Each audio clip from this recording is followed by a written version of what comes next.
welcome to my review for Regression, written and directed by Alejandro Amenabar, starring Ethan Hawke, Emma Watson, David Thewlis, and Aaron Ashmore. This is based on true events. This movie happens in the 1990s, and it's about how a detective, played by Ethan Hawke, starts to investigate a satanist cult in America. Because there have been some reports, and there's a victim that comes up, played by Emma Watson, who claims her father raped her. And this man, her father, does not remember doing anything, but he's sure he did it because he has some memories. Ethan Hawke then tries to get help from a psychologist played by David Thewlis, and they investigate this case together. I really wanted to see this movie. I like Emma Watson, I like Ethan Hawke because he plays these characters in very small movies that sometimes people don't know about. And he has done it before with Daybreakers and last year's Predestination, which was unbelievably good. And he's a really great actor, and he elevates these movies. And he did so again with Regression. However, I gotta say, I was a little bit disappointed because Regression could have been another 7. 7 is one of the most perfect movies that exists, and although I still gotta tell you Regression is good, if it looks like another 7 to you, it's not. Ethan Hawke again crushes in this movie. He's unbelievably good, and this story in this movie stays focused. They go to it. This movie is not very long, and the story wraps up, and the narrative is flowed very well. What I didn't appreciate about this movie is how you get to the end and you don't feel satisfied with its conclusion. Why? Because this movie doesn't exactly have a villain and you don't get all the answers to the questions you were asking during the movie. One other flaw I have in character relationships, it's how David Thewlis was very underused in this movie. Not only is he a great actor, I think his character was really good. And you see in this movie how Ethan Hawke's character needs him. He needs that psychologist because he's fighting against thinking either faithfully or scientifically, and they could have been a very good contrast to each other, and I think they would have completed each other's characters. When David Thewlis is in the screen, he plays a very important role, and you see why his character matters and why he's helping, or rather how he's helping to solve this case. Emma Watson, pretty good American accent, I gotta say. Wouldn't know that you're British if I didn't know you before, but she plays a character that isn't clear around this movie, and there are many strange things about her and you don't get answers to it all. You find that she did something which I'm not going to spoil, and you ask yourself, okay,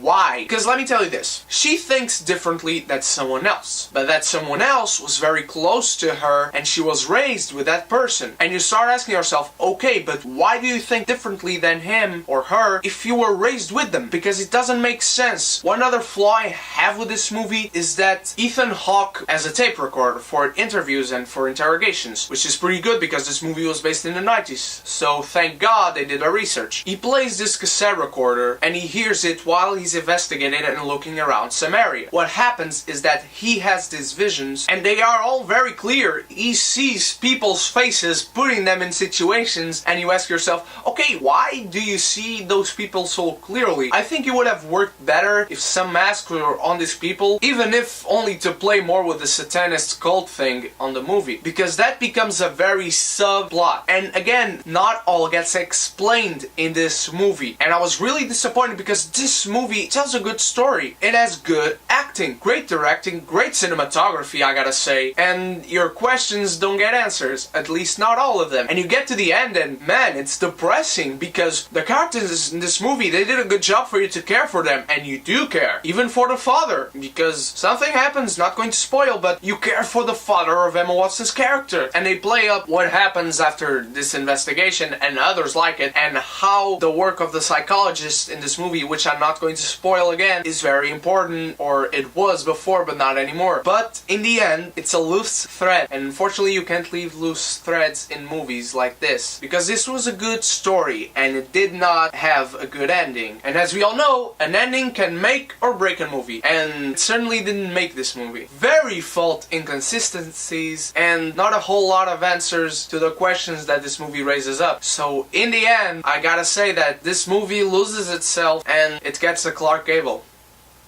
Guys, thanks so much for watching. I hope you enjoyed this movie. Go see it and let me know what you thought of it down in the comments below. Subscribe for more. Tell me what you want to see next. Like this video and share. I'll have more reviews coming for you this week. I'm going to see The Hateful Eight the day after tomorrow, and I can't wait because it's going to be awesome. Thanks for watching another episode of Sunday Special Reviews. I am Ran. See you later.